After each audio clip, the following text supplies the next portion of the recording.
Hey guys, welcome back to another video. So today's video is going to be a bit on the shorter side because I'm traveling at the end of this week to go to Miami for IAS and I just don't have as much time to film or edit this video and I have so much to do before I leave. And I realized I haven't done a favorites video since like maybe 6 months ago. At the time it was a spring favorites and I said I was going to do it quarterly because monthly seems a bit excessive. And then I just completely skipped over summer, which I guess in a way seems about right because summertime is when I feel the most burnout with plants and nothing's really like a super favorite. So basically I picked out 10 plants that are extra delightful to me at the moment. I thought of putting supplies and things in here, but maybe I'll do a separate video on my favorite supplies. But yeah, these plants are just ones that for various reasons are sparking extra joy for me in this very moment. And I already know almost for a fact that when I come back from Miami, this is gonna change because I already have 2 plants waiting for me there that I know I'm gonna just adore. I also tried to pick out somewhat of a variety and not only just show you plants that I'm constantly talking about in these videos. So maybe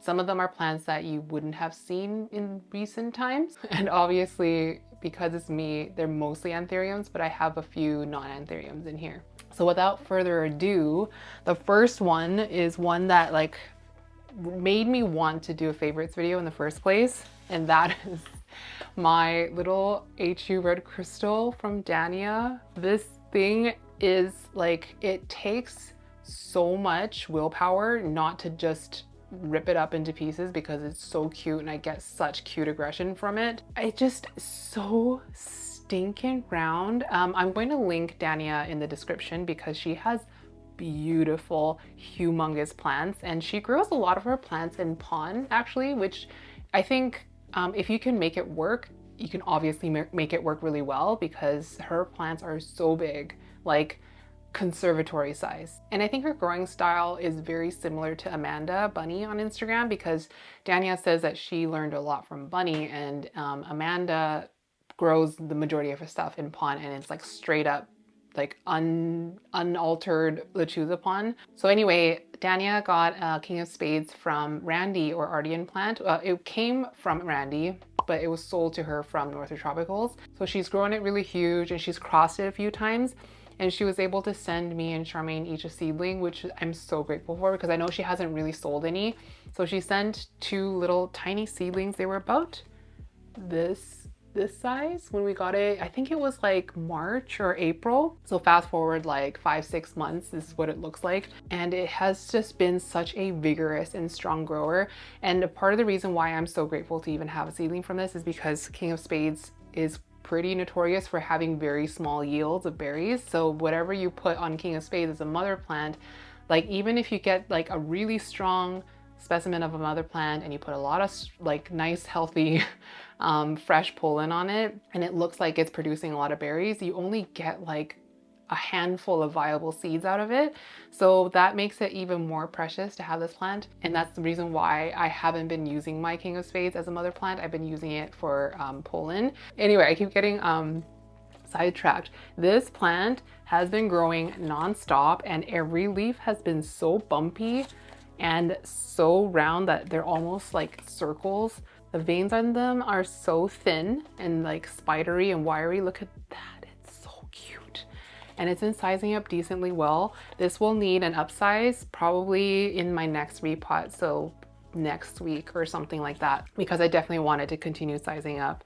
Every leaf it puts out is just pure delight. This leaf got slightly scuffed as it was emerging because if you saw last week's video, my tent is so full, so it's really hard not to let any plants touch each other, especially on the emergent leaves. And if you ever watch those time lapses of anthurium leaves as they grow and expand, they kind of do this a bit like a metronome. They kind of grow bigger and bigger and bigger. So you don't know what's happening in the night or during the day when you're not with the plants. Like they're constantly moving around. So this kind of thing has been happening on a lot of my plants, even if I give them space. Even if I give them space, I just don't know where they're like bobbing around to when I'm not around. Pretty much every anthurium I'm gonna see today, I'm pretty sure are planted in tree fern soil. So I'll link my tree fern soil video in the description if anyone's interested. But I was pretty sure I wanted to grow this one in tree fern soil because my original King of Spades grows so well in tree fern soil. And it's just like a substrate I really can count on for great growth and nice healthy roots and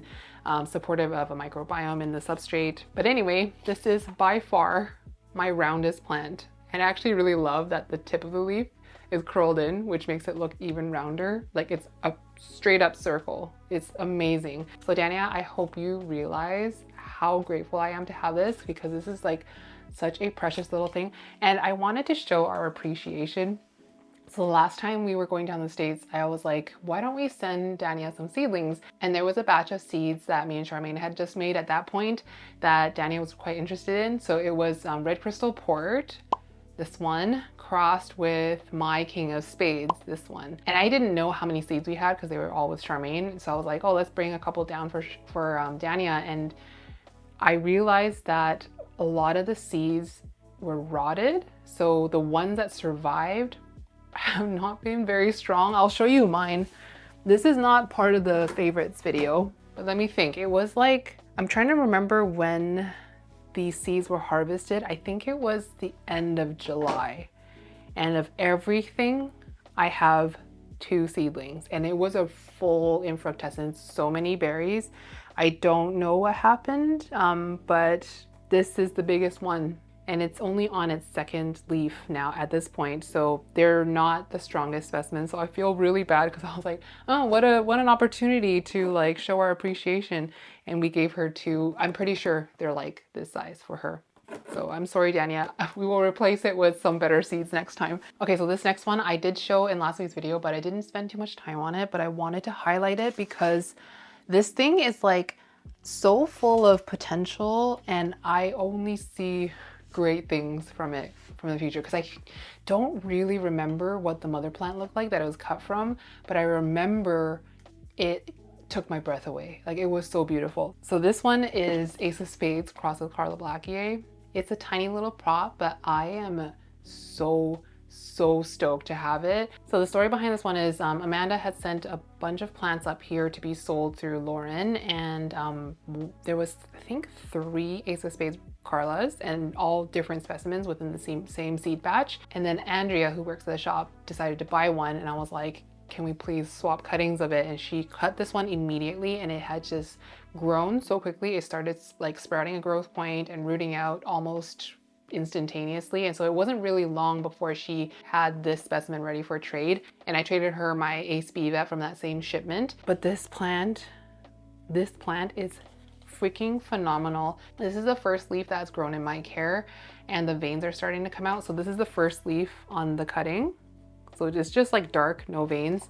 The 2nd leaf, getting a little bit more shape. The veins are starting to peek out, but this one, the Carla veins are finally coming out. And it's like, it will not show on the camera, but the veins on these are pink, like a really pretty baby pink. But hopefully you can see how beautiful and kind of like dark olive tone that green is. And then the Carla veins are showing up in shape, but it's just like very muted. And I know it's a really like minor detail, but I just love the Carla sinus, where the petiole insertion is and where the veins come out. It's not like a symmetrical star shape. It's more like, I don't know if you can see right here where these, I think these are basal veins. These ones come out a little bit vertical, and then they kind of like swoop out to the side a little bit. I don't know if you can see, it's kind of spidery. It's a feature of Carla and Carla hybrids that I absolutely adore. And not to mention, a lot of Carlas will have veins that come out really vertical. And just right now, I'm reminded of a plant that I just purchased last night on Home Street from the Homebody, and I'm going to meet it in person at the end of this week, and I'm so excited. I have this picture of this plant that I bought saved in my phone, and I just like keep opening my camera roll and just staring at it. I'm so excited. So anyway, this plant is just full of potential. It's such a healthy, strong little specimen. It has not struggled at all. It's been rooting really well. It was planted in moss when I got it. That's what she propped it in, and I moved it straight to tree fern soil, and it's been rooting out, no problem. I just know this one is going to be like a long-term relationship, like all-time favorite. Okay, we're gonna break up the anthurium for a second. This plant I got in March or April around then. And it's been on my wish list for ages, but it's kind of hard to, I mean, right now it's not that hard to get, but at the time, or like historically over the past few years, I've been having a really hard time getting them. Not only because they're like kind of hard to find, but they're also very expensive. I mean, they're not so expensive if you look at the big picture of the plants that we're like buying these days, but they were expensive to me in that I thought they were quite finicky and I didn't want to pay that money for something that I would almost inevitably like kill. So I was able to get this plant from Woohoo Tropicals. I had all these credits on Palm Street, so it felt like a great time for me to experiment with this plant and not maybe feel like such a loss if it didn't do well in my care. But luckily it has been doing so well in my care, and that's this Huperzia carnata soy sun. When I unboxed this plant, I was like, it was instant love. It came in perfectly and I pretty much immediately repotted into tree fern soil. So it came to me in straight up sphagnum moss, and I was talking to Paulina like what are the important things to know about growing this plant, and she just said never let it dry out. And that was also what I was reading when I was googling care for Huperzia. And I thought if it could grow in moss, in like constantly wet moss, it would probably do well in tree fern soil.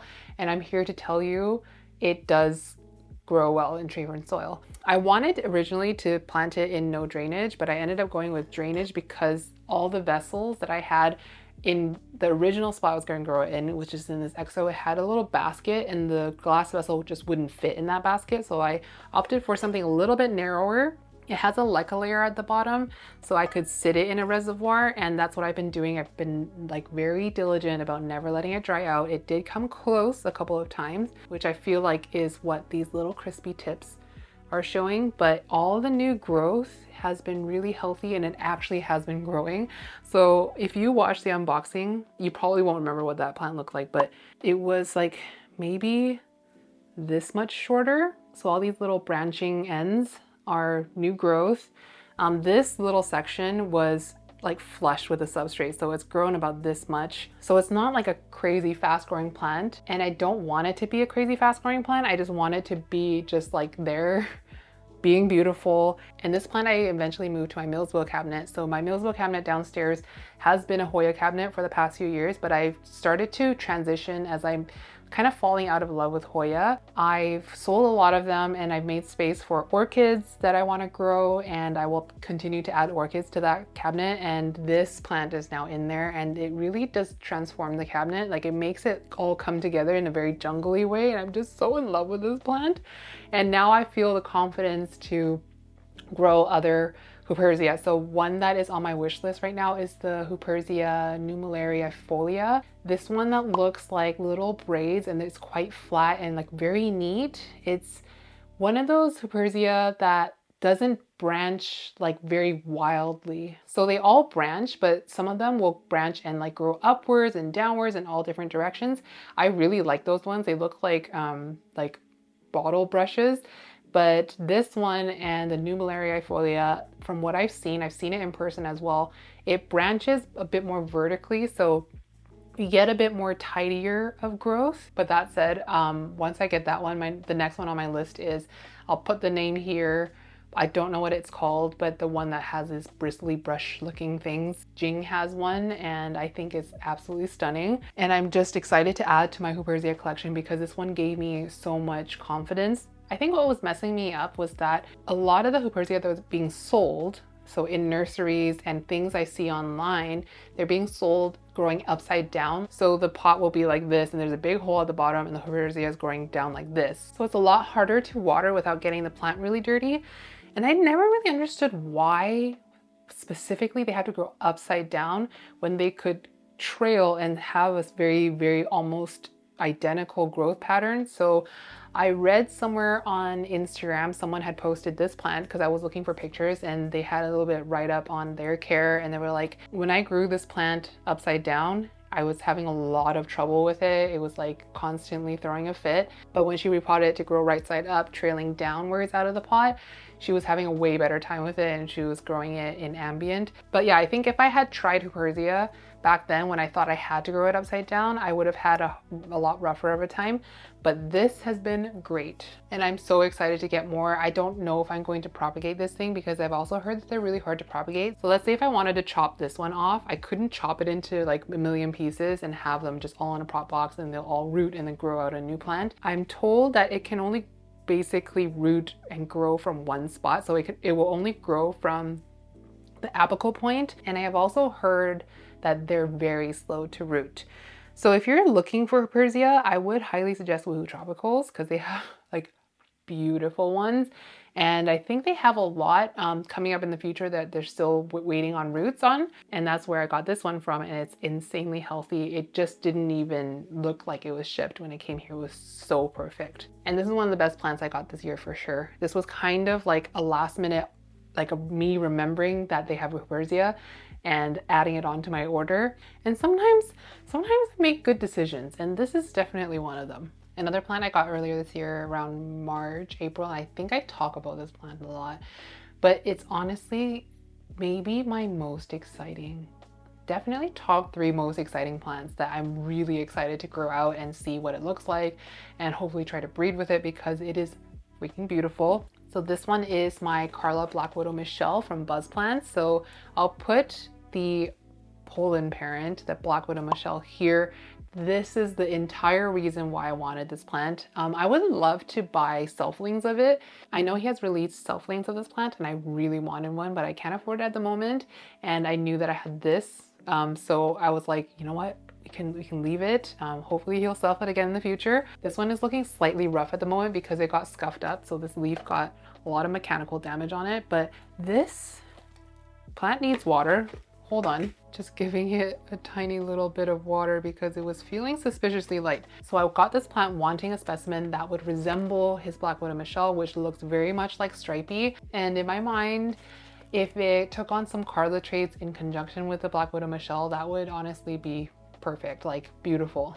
I just didn't see any way of it going wrong. I had gotten 2 plants from him. One of them didn't make it. I don't know really what happened, but it took a little journey to Charmaine in California and Charmaine brought it up. And then like somewhere, I don't know what went wrong. It just declined really quickly once it got to me. So it's fully mush and dead in the afterlife. So this is my last remaining one. I honestly wonder all the time what that one would have looked like because I think when it got to me, it was very small. I think the leaf sizes were like this. And I recall that plant being a little prettier for some reason. I think that's just what sticks out in my mind. But this plant has been just amazing. And I see people posting their plant from this batch on Anthurium Addicts, and there are a few that look so much like the Black Widow Michelle, and they're way bigger than mine. Mine I got in like April-ish, and those ones I think people were saying they got in like November or December, so months before I got mine. So I'm pretty sure I got like one of the smaller ones of the batch, which is fine because it is sizing up. It's not like kind of stuck at one size. So it's only a matter of time. I hope that I can get it big and see what it ends up truly looking like. But hopefully you can see how black this plant is. So the second newest leaf is still holding on to the black.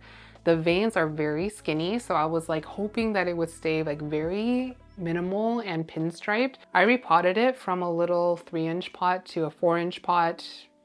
Maybe, I want to say it was like a month ago, maybe it was like 6 weeks ago, and it hasn't been like pushing out growth really quickly yet. It has been rooting a little bit, but it hasn't been rooting like crazy. And the roots are a little bit on the skinnier side on this one, so I'm just being very careful with it, not letting it dry out. But yeah, I often get asked like, what's my most exciting plant right now? What's the plant that you're really excited to grow big? This is definitely the one that I'm most excited to grow up and see the traits of. This little HE Red Crystal is also another one, but this one I'm just a little bit more like eagerly anticipating sizing up because I don't know what it's gonna look like. This one I'm pretty sure is gonna look like a big round pancake, which is like amazing. But this one, because I bought it for certain traits, I'm really like eagerly waiting to see if those traits come out. But it does look like it's gonna push a leaf pretty soon-ish. So this petiole is pretty swollen. Maybe in the next video I film post-IAS, I'll be able to show you a new leaf. I hope. That would be really nice. I'm just so sad that this leaf got scuffed up. but I'm pretty sure this is going to be on its way to becoming one of my all-time favorites. And if you get a chance to get this exact cross from Brendan, I highly recommend it. Okay, this next one, it has never been a favorite. I was really enamored by it when I first got it, but I think I had trouble growing it for quite some time. It had this weird thing where it would get like orangey, yellowy edges, and I could never get it to hold onto a perfect leaf for a really long time. Until now, and this is my Port, my Papillanum cross with Portier. This was from Amanda, and I think we got it like over a year ago, maybe like a year and a half ago. This plant has such a beautiful color. In person, it has little shifts of like a powdery purple and green and some blue, and on the backs it's kind of got this like blushy pinky orange. So when I was struggling with this plant, the only thing I could think of is I was possibly giving it too much light. So I used to live at the top of my tent, closer to the top grow light, and now it lives down here, and I think it's probably not even that different. But I sold the top of this plant maybe, I don't know, quite a while ago, like maybe 6 months ago. It had grown quite tall above the substrate, and all these roots had grown into the substrate. So it was pretty well rooted in soil, just from above soil, if that makes sense. So I just cut the top off, and it was maybe like a 4 or 5 leaf top cutting and all these like soil roots down there. And I sold that cutting, and I was just left with a stump. And I honestly contemplated selling the entire thing and just purging that from my collection because I wasn't sure how much joy it was bringing me. But then I made the wise decision to just keep the stump. And this is the stump.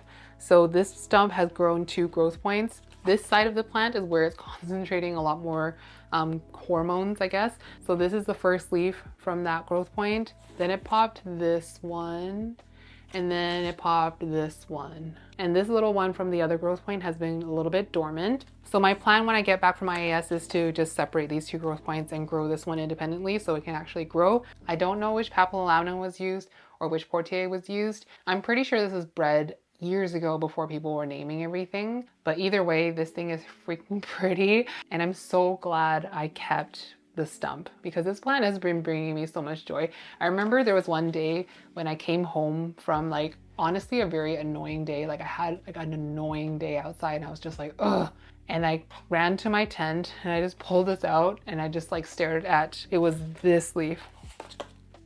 I stared at this leaf, and then I took this picture, and it actually made me feel better. And that's the power of plants. But I've been really loving this plant. I'm gonna give it a little bit of water, even though it's not dry, but may as well. You know what? I was just referencing my list that I made of the plants I'm gonna show today, and I realized I put a plant on here twice, so I actually only have 9 plants. But that's fine because I have so much to do today. Let's do a couple of big plants. So this is my Ace of Spades, which I am so proud of how far she's come. So this plant used to grow in my tent, and I moved it out here. I don't remember when it was, but it was sometime this year because it was getting way too big for the tent, and you can see it kind of grows really wide, so it was taking up so much space in the tent. So now it just lives right here. And my love for this plant grew exponentially since it moved out here, because the first thing was it was like a little bit farther away from grow lights. It's getting lower light conditions, and it finally started giving me very dark leaves. And when I moved it out here, it pushed a leaf pretty soon after being in ambient, and that leaf, I'm trying to remember which leaf it was. It was possibly this leaf, and it formed perfectly in ambient. And then it grew this leaf in ambient, and then it grew this leaf, and it's honestly so perfect. Like it doesn't have any trouble unfurling. It doesn't really rip itself. And this leaf also grew after I chopped, I think, 2 pieces off of it. So I moved it out to ambient. It grew okay. So then I repotted it. I think I wanted to get it into a larger pot. Took 2 cuttings of it, repotted it in tree fern soil in the biggest pot that I have, and it continued growing even with a smaller root system, but it has rooted out quite well. I don't know if you can see, but all this is new roots post chop. So this thing has just been like the dreamiest plant for me ever since moving it out of my tent. It's been doing even better, to be honest. And it looks so dark now compared to before. Before it was like more, it was definitely dark, but maybe it was something more like this color, but now it definitely has a bit more black tones. And it's not the perfect plant in that it is showing ace pox, so you can definitely see it on this leaf. It's not like completely taking over the plant. You can see it more on the back side here. And I've talked about ace pox a whole bunch of times, but it's like a fungal infection that seems to be systemic to ace of spades. So it's in the plant. So even if you like breed with it, it seems to pass it on to offspring as well. And it doesn't usually show up on the plant until it gets to a certain maturity level. So baby ace of spades don't really show it. And for so long that I had this plant, it didn't have ace pox until it started to get a little bit more mature. So I first learned about ace pox from Amanda, and she was like, you know, a part of a bunch of people with mature ace of spades that was dealing with the pox and was like kind of conversing with each other about how to eradicate it, basically, like which antifungals to use. And she has noticed in her plants that it does not attack or doesn't show the spottiness on the newest leaf. So if this was her plant, this was their newest leaf, it would only start showing spots on it once it grew an even newer leaf. So she always has a pristine new leaf. She wasn't really like motivated to treat it, and I think it's quite a diligent process you have to go through, and like treating it all the time. And to treat it, you also need it to be a systemic antifungal, so you need it to actually penetrate and be inside the plant rather than just the surface. So I also haven't been super motivated to take that on, not to mention that I think it could be a little bit expensive. So I've been also doing it the Amanda way, which is like just rotate the newest leaf out and then just kind of shove the spotty leaves at the back, like facing the wall. But the thing I wanted to talk about today is that it has started to push its first inflorescence. I was so shocked. I literally found it yesterday. I was looking at this plant, I was like, oh! I was not even searching for a flower on this plant, because for a lot of my plants that I'm excited to start breeding with, I'm like always looking at the petiole to see like, is it swelling? Is it starting to flower? But for this plant, I already written off as a plant that wouldn't flower until like maybe a year or two from now. Like from what I hear about ace of spades, the dark form, it has to be very mature before it starts flowering. And I didn't think mine was anywhere near as mature as the flowering specimens. So I was so shocked when I saw this flower, and it's on the second newest leaf. This one right here. And so that being the first flower, the newest leaf, this one, it's going to be pushing a flower pretty soon, and it's pushing another leaf. So this thing has just been such a good boy lately. I haven't had time to process this information to think about what I wanted to use as pollen on it, like assuming it does produce pollen, because a lot of times the first flower doesn't do anything, like it's not receptive, doesn't produce pollen, it's just basically decoration. But yeah, maybe I will save the pollen and self it and see if I can get maybe a couple of dark form ace of spades out of it. Because if you didn't know also, ace of spades selfed, I think it has like a 5% chance of creating an offspring like this. A lot of the other ones would be like slightly greener, a little bit lighter, maybe more prominent veins. But if you want the red sinus, muted veins, very dark ace of spades, you have to get it from a breeder that has like grown it out to select for only dark form ace of spades. So I don't know if that's like a process that I have the space for or the energy for, but this plant has in so many ways surpassed my expectations. And if you're wondering if ace of spades can be grown in ambient, apparently it can. But also if you're wondering that if just simply increasing the airflow, like having it in ambient, not in a greenhouse, would prevent ace pox from showing up, it does not. Maybe it would be worse if it was in a greenhouse. I'm not sure if it was in a high humidity enclosure with less airflow. I'm not sure if the spots would be more prominent, but it did not completely prevent the pox from showing up on my plant. But anyway, when I've been showing this plant lately, it's been like in this section with the handheld camera, and in those lighting conditions, it really casts a lot of reflection on the leaf. So I'm glad to be able to show it to you in front of my softbox and to celebrate with you that it started to flower. Okay, so this next one, hear me out. I show this plant a lot, and I'm pretty sure it makes it into like almost every favorites video. And I thought of not including it in this one, but if I'm gonna be honest, it's one of my all-time favorites, period. And I am getting so much joy out of this plant right now. My Anthurium King of Spades.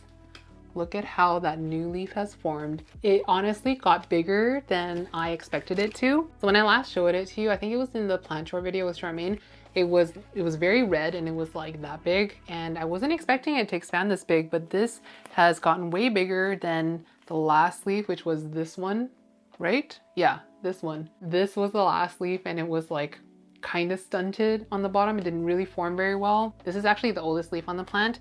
It had a leaf right here that I chopped off on camera because this leaf was getting scuffed because of it and was kind of growing behind this one leaf. So there's a little bit of scuffing on the edge of the leaf, but honestly it's fine. I can overlook it because it's so freaking puffy and pretty, and I love how the veins are on this one. The flower is also emerging, and I love the King of Spades flower because when it emerges, the spathe is like this dark kind of oxblood color. The spadix is also this same color. It's like one color. Everything is this dark, dark red, and it's so stunning. But anyway, we're not here to talk about the flower.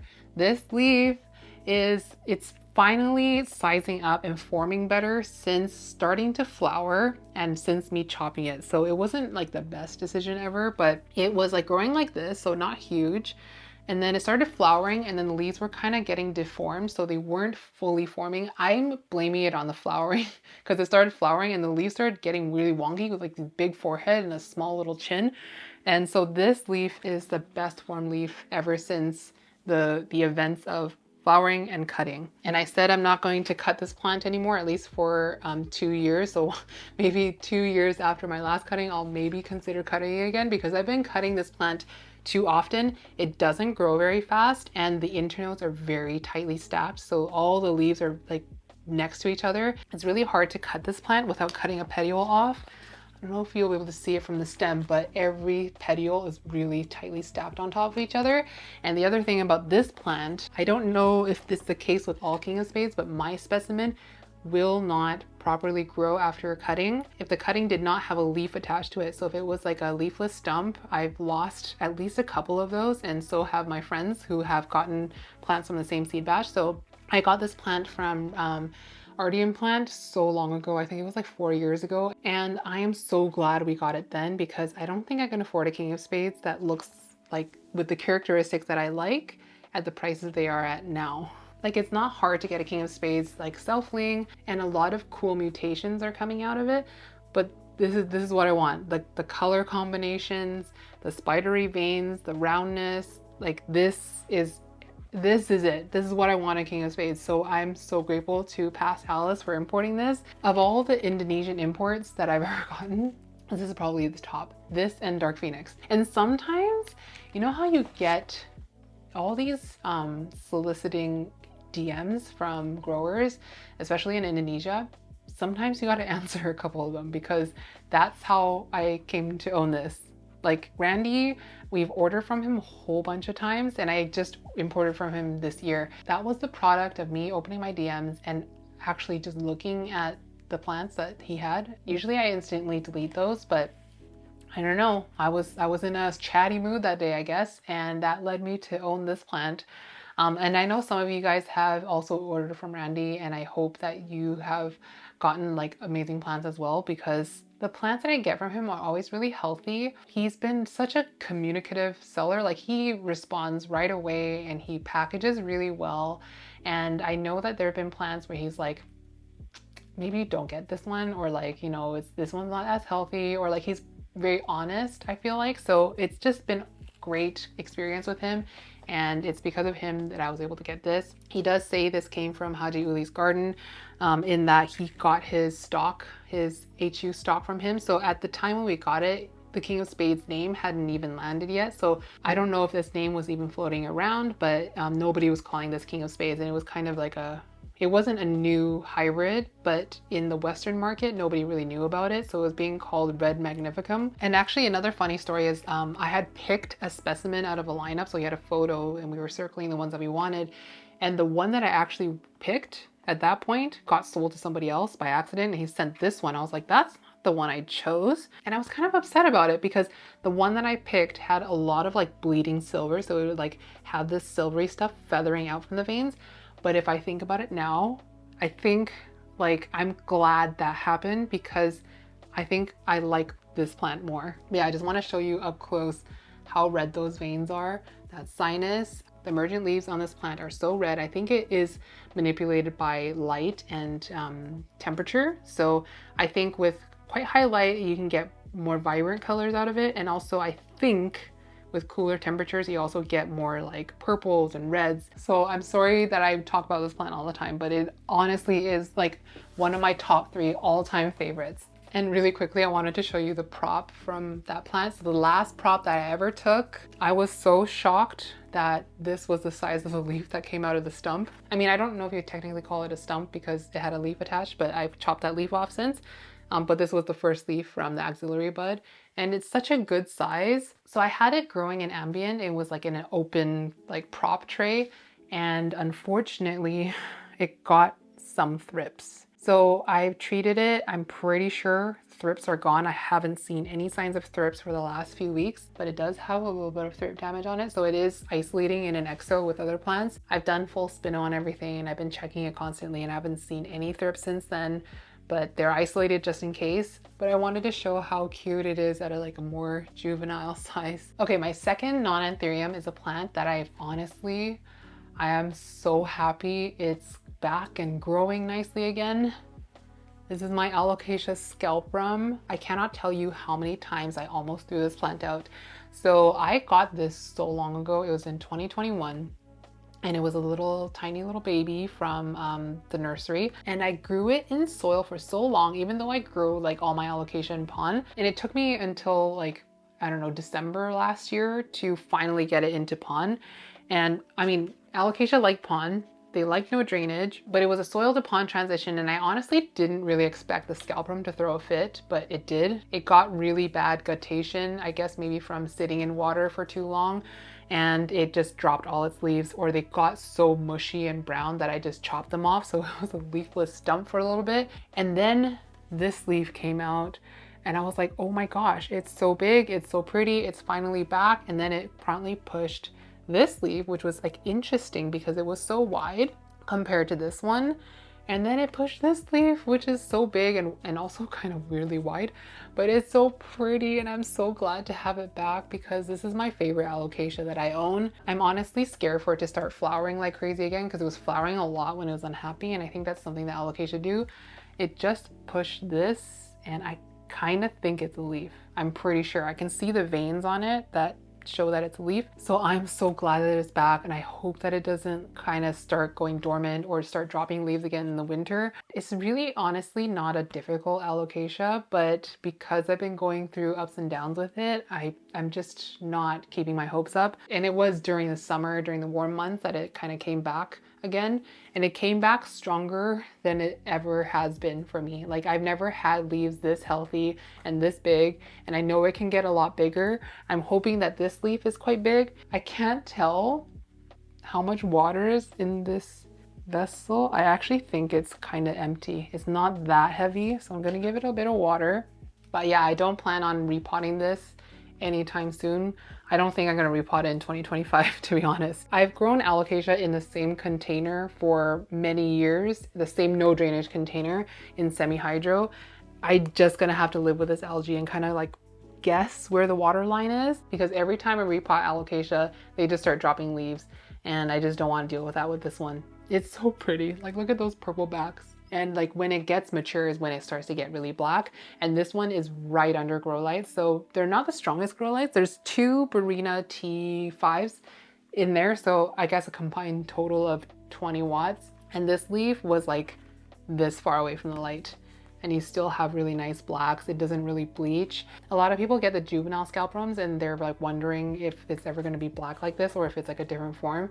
I can tell you that when I got mine, it was green like that, and it's only when it gets more mature that it starts to get really black, and you can give it a lot of light. I was gonna say something about the vessel. Oh yeah, so this like tall vessel, no drainage with pond, has been my favorite way of planting Alocasias that get large leaves. It looks a little bit silly at the beginning when you have like a little leaf and a really tall vessel, but once the leaves start getting big, it kind of balances out the proportion. And the thing I like about the height is that the Alocasias can grow pretty stemmy and you don't want to repot it that often. So rather than planting it in something more size appropriate, like something like this tall, I like to plant it deeper down in taller vessels, so when it gets taller I can keep adding substrate to it so that it can root out from like a higher up stem, provided of course is the kind of Alocasia that can grow like a more lengthier leaf to balance it out. And another thing I like about this Alocasia is that yes, it does get spider mites, and it has gotten spider mites in the past, but the damage from the spider mites don't show up nearly as badly. Like, it's really hard to see spider mite damage on the scalp roam versus something thin-leafed. So that's definitely a plus for the scalp roam. And I don't ever see a day when another alocasia trumps this as my favorite alocasia ever. They're quite easy to get here, and I think it's getting really easy to get in the States as well. I don't know about in Europe, but if you can get one, please do. They're so good. Okay, so this last one, I honestly should have planned it better because this is the roughest looking plant of everything. But you know what? Even though it looks a little rough, it is still a favorite. Do you need water? No. So this is my crystal black. I've honestly been wanting to show this to you in front of the softbox rather than on the shelf where I have been showing it lately, because this old tech's kind of harsh, so you can kind of see like a lot more, like, I don't know, just reflection, and just you can't really see the color as well. But this plant honestly has been a bit of a struggle, and it's slowly, very slowly rehabbing. So I used to have it in this exact pot actually, but it was in the Elho insert with the water meter, and I had it in pond, and it hated it. I think it grew like a few leaves, but they were getting like spider mites on them, and then the roots just all died because the water meter was lying to me. It was saying it had water, but it was bone dry, so it lost almost all the roots. I've replanted in tree fern. It has been rooting out, but not super vigorously, but it definitely is starting to come back. This is the first flower it's grown, I think, I'm pretty sure, since transferring to tree fern soil. This is also the first and only leaf it has grown in tree fern soil. I'm just waiting patiently for it to push out another leaf, but this one has been really slow, which is a shame because I am so excited to see the next leaf on this. This is one of the main reasons I've been so diligent about spraying for flat mites on this shelf, because I need this next leaf to not have any pest damage on it, because when this leaf grew out, I'm going to show you the picture again. I keep showing this picture, but this leaf was so pretty. Oh wait, you know what? This is not the first leaf grown in tree fern soil. After I transitioned, it grew another leaf, but it was like this. It was all gnarly and mangled up. It was super deformed. It was crispy on the tips. And I chalked that up to it not having a good root system to be growing in ambient, but then it rooted out a little bit more and it was able to push out this leaf and form it a little bit better. It did get a little bit crispy, but the leaf prior to this that got really mangled, it did show this kind of webby pattern of venation that I was like, that's very interesting. So when this leaf emerged, I was like, this plant has such pretty veins, and it's just a straight up crystallinum, and it has been one of my favorites for a really long time, and that's why I've never gotten rid of it, even though I've kind of struggled with it. It used to grow in my tent and it was growing so wide like a helicopter, as crystallinum do, so I had to move it out for space reasons, and then it didn't do that well in ambient conditions. And this is why I say that crystallinum is a great kind of introductory anthurium, because it's not a walk in the park in my experience. Like, hybrids can be, but if you get a straight up pure crystallinum, it can, you know, it can give you some trials, but they're not expensive. So it's a really good anthurium to get your feet wet, to give you the confidence to then be able to grow things that might be a little bit more expensive. So while something like Pallidiflorum, which is great in ambient, can be a great introductory anthurium, it doesn't challenge you, you know? So I really think that Forgetii and crystallinum are anthuriums that can be challenging at times, but will not break the bank. And who doesn't love a dark leaf with really bright silver? So yeah, I'm a little bit sad that this one got a little bit damaged on the edges and is not showing that like really nice round shape anymore because of the curl and the damage. But you know what? We're just eagerly waiting for the next leaf. And when it does push out the next leaf, I'm going to be watching it like a hawk. By the way, this one was originally from Tropicals, and I think I got it in like 2020. Maybe tail end of 2020. So it's been a really long time since I had this plant, and it's very old. It's very small for its age, and I've not been taking the best care of it, but I'm hoping that it will slowly rehab in this substrate, and hopefully by Christmas time, I'll have a really nice leaf. It is flowering, and I'm not going to put pollen on this. If anything, I might save the pollen for something in the future. Charmaine was saying that I should cross this with my Carla, which is currently possibly producing berries. It's really hard to tell, but it kind of looks like it took, so it can't be a mom to another batch of berries right now. I've also been contemplating matching this with my King of Spades and having something really spidery as well. I don't know, it's just fun to like daydream about these kinds of things and not do anything about it. Oh yeah, but I was saying this one originally came from Tropicals, and they still do sell crystal black. Not all of them are created equal, some are darker than others, so I would highly recommend, if you like the darkness of this crystal, get a crystal black, but select one that's quite dark. I honestly feel like the veins on this one was just like a crapshoot. Like, I just got lucky with it because when I first got it, it didn't look like this. So it was only in the last few leaves that I started getting this like webby pattern. But yeah, this one is a work in progress. So if you can send positive energy my way with this plant, I would really appreciate it. But anyway, that's my list of plants that are extra happiness inducing lately. Next week's video is going to be my IES vlog, which I am so terrified in a good way, super excited to make. By the time this video goes live, I'm already in Miami, so it's the last day of IIS. So hopefully I'm able to meet some of you while you're there. Hopefully I'm going to be able to like get some cool plants. I know I already have 2 in the bag that I got on Palm Street that's going to be picked up at the show. And I'm seeing a lot of hype on the Facebook groups about IIS and like how you need to get in there and be really quick. And I just have to like calm myself down because I don't have like all the money in the world to spend at IAS, and also I don't really want to fight anyone for plants. So if it's meant to be, it's meant to be. But anyway, thank you guys so much for watching. I hope your weekend has been lovely, and I will see you in the next one. Mwah!